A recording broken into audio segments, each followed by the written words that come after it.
All right, guys, I want to record this video because the Matrix and the left, the unthinking, ravenous hive mind of Marxism, is obsessed with symbols. They're obsessed with symbols that demonstrate their wrongness, that embody their ideology's incoherence, if you will, a reminder of their wrongness. And recently, I came across this video of Andrew Tate talking about something he's never spoken about before on a podcast, ever. He talked about what happened when the police first came into his house to arrest him in Romania. And a lot of people just skip through that part of the interview or they don't think it's very important, but I've actually thought it was the most important part of the interview. Let me show you guys the video I'm talking about. It's this one right here. And then after this, I'm going to cut back and show you guys footage from 3 years ago when Andrew Tate first got his Bugatti and he called this. I don't think he called it fully, but he knew, he had an inkling of what was going to happen. And that's because archetypal truth often allows us to understand more of reality than simply one-dimensional logical analysis will get us. That's because there's an inordinate amount of data possessed in symbols that has already been pre-computated, if that makes sense. This is the power of symbols. I want to show you Andrew Tate talking about this. I'll be honest with you, the first emotion I felt was relief. Because when I heard the door getting busted in, I grabbed a machete near my bed, and I thought it was the other guys. I thought it was the other team of enemies. Because anybody who reaches a certain echelon of life, you have two enemies. You have the law, and you have the other team, right? They're opposite teams. You're in a web, and there's two spiders.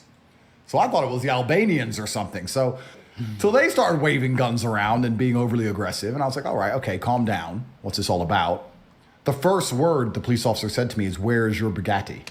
The first words the police asked him when they broke into his house to arrest him was, "Where's your Bugatti?" Not, "Where are the women, allegedly?" Not, "Where's your brother?" Not, "How many other people are in the house with you?"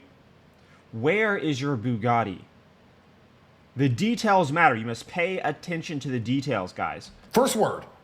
It's like, why do you care where my Bugatti is? Because they wanted to seize the Bugatti. Almost as if this whole thing was financially motivated, which would be pretty interesting.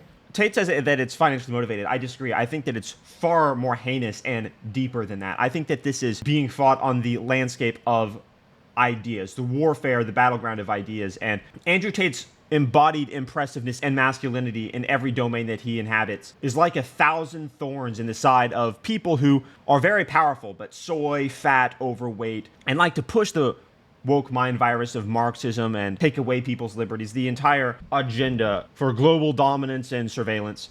They don't like embodiments of ultra masculinity that they can't control, that also is like a beacon to other men. Because keep in mind, at this point, Andrew Tate was debatably at the height of his fame, reaching millions of new young men every single day. I was one of those guys, and the message is something like, hey, you don't have to look up to performing clowns on the internet. You don't have to pretend as though your masculine ambition is toxic or predatory. You should become impressive and not care what these insane people think. But they wanted to go after his Bugatti. I was actually speaking to one of my friends the other day. I was saying this to somebody, which makes you even less content with these governments. It makes you want to live under them even less, because all the things they promise you, property rights, and you can have a car, and we need an intergalactic civilization. They tried to rough me up a little bit, and I was very calm. I said, guys, there's no need to do this part. I'm not resisting in any regard. I mean, the reason why they tried to rough him up, I'm just going to let you guys know, is because they know that he would dominate and crush them in single combat. And so they're insecure about that. That's all that is. Every single one of those police knows that in one-on-one combat, probably with or without a weapon, but especially without a weapon, they're toast. So they sat me on the couch. They asked where my Bugatti was repeatedly. Where's the Bugatti? Where's the Bugatti? Repeatedly, guys. Because the Bugatti, I actually realized, now I understand this is all a Matrix attack, is a symbol of my wealth. It's a symbol of his wealth, but it's more than that. It's more like a symbol that they're wrong, that they're frauds along multiple dimensions. They're fraudulent when they say young men should not attempt to exercise their ambition because it's predatory and toxic, masculinity is toxic. The embodiment of the Bugatti is that young men, you can achieve the pinnacle vehicle in the world that goes faster than everything else, outperforms everything else, just like masculinity. And nobody can stop you if you work hard enough. It's also an embodiment that people like Andrew Tate, who are essentially the modern day warlords of society that would have existed hundreds of years ago, can still exist. The conquest continues. Reference to Dan Pena, but only 1% of ultra rich people are alpha guys. They're, 98, 99% of billionaires are actually introverts. They're not alphas. Andrew Tate is in the 1%. But in the civilized modern world, this is interesting. I think about this a lot. Guys, for most of human history, there was only warlords, kings, and peasants. That's it. This new thing of civilization, of society, of equality, of rights, of laws, and references to the fact that you have intrinsic worth is very new. And in this modernization, in this gleaming civilization we've built, there is a bit of lazy thinking, which is that any aspect of the old world, of masculine men, of high-performance men, of dangerous men that allowed us to win the world wars, and even before that allowed us to struggle forward, it's somehow toxic and unacceptable. And so in this modern day and age, they want to feminize everybody. So if one guy sticks out and says, no, I'm going to be unapologetically masculine, you can't tell me what to do, I will be beyond your control financially and ideologically, and I will inspire other young men to do the same, they're going to get upset at that. The people who control the world, who want to feminize society, who propagate the ideologies of Marxism and feminism that tell people masculinity is toxic, it's predatory, it's a bad thing, any form of masculinity is inherently not good, we must make everyone more like women because men and women are psychologically and physically the same, even though, of course, that's a lie. It's all a lie. But because they're lying, the embodiment of their wrongness is enraging. And at the end of this video, I'm going to show you footage of that embodiment when he first got it, when they first got the Bugatti. This was all done to me to damage my influence. And the Bugatti was viral at the time. What color is your Bugatti? I have this fast car. Oh, yeah, there's another, yeah, exactly. They wanted to capture it, to send the message that this modern era of masculinity is not going to be tolerated on the global stage, that we are more powerful than you. And I think that it is, I mean, you could call it destiny, you could call it a lot of things, providence perhaps, that they have still not been able to capture his Bugatti.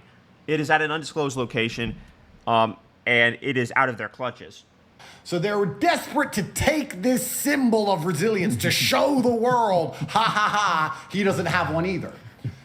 My Bugatti wasn't at the house. They never actually took that Bugatti. Everything I've described here is archetypally fulfilling. It makes sense, but it's going to become, it gets even more archetypally fulfilling in a second. We have to wait for your lawyer to get here. It was very early in the morning.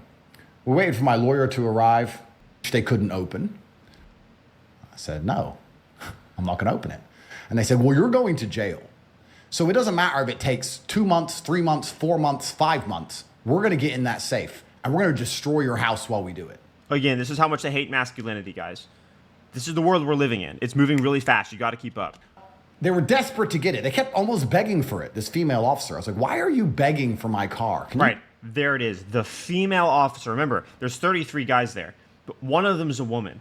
And she's the one that is ravenous, insisting, probably overweight, obviously in a masculine field, so we know what that means. Where's the symbol of the fact that my ideology's wrong? That's what she was saying, guys. You realize that? Where can I capture and pervert the symbol that reminds me that all of my choices are incorrect? Have you ever noticed that some people, actually a lot of people, get upset when they see an expensive car on the road, just randomly, out of nowhere? It makes no sense. They have no idea who's driving it. They have never met the person before. They just see a Lamborghini and they automatically think that's a bad person. The reason for that is because the Lamborghini is a symbol of their inadequacy. If they had their life more together, then they would be able to have a more expensive car instead of the 2008 minivan. It's the exact same thing, but on a heightened scale. The global scale of Marxists and feminists and people who hate masculinity and truth are all enraged by the Bugatti. So here's the Bugatti. Hi, Luke. Here it is. This is the original footage of when he was getting his Bugatti. Today's Bugatti Day. Exactly. It's about time. It's been, I don't even know how long it's been. Woo! Bro, it looks like a spaceship. Do you see why they're upset? And here's the thing. The people that hate Andrew Tate, they're fat, they're soy, they're the billionaires like Soros, etc. They're rich, but they don't have Bugattis. Bugattis isn't really about money. It's about connections. It's about who you can get on the phone. There are a lot of millionaires, even billionaires, who don't have Bugattis because there's not that many of them. Man. People are gonna hate me. They already hate me.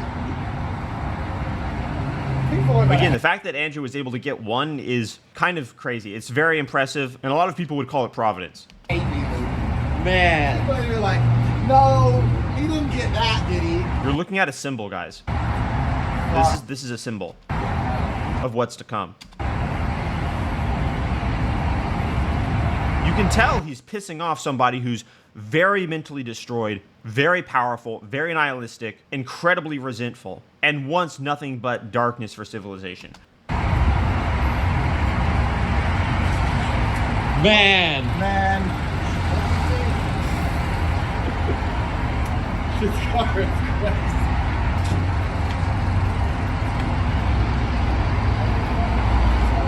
But the headrest there, just in case anyone was wondering who it belonged to, for the brokies. For the brokies are like, Yeah, the brokies. Whose is this? whose car is this? I'm like, brokey, learn to read. The brokies are gonna be this. Bro, The brokies are And they were. Oh, and they were. brokies are gonna be pissed. If you're watching this and you're a brokey, And by the way, it's still not over. He's going to get his car back one day. He's going to be free one day. He's going to be free of all this. He's going to drive across Europe in a car that costs $6 million.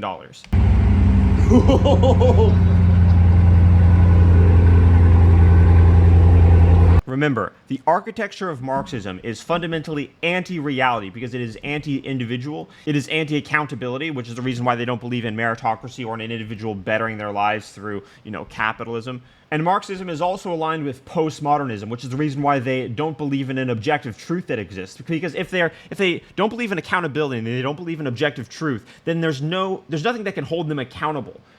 They're not beholden to make right decisions as opposed to wrong decisions. They can be their own gods.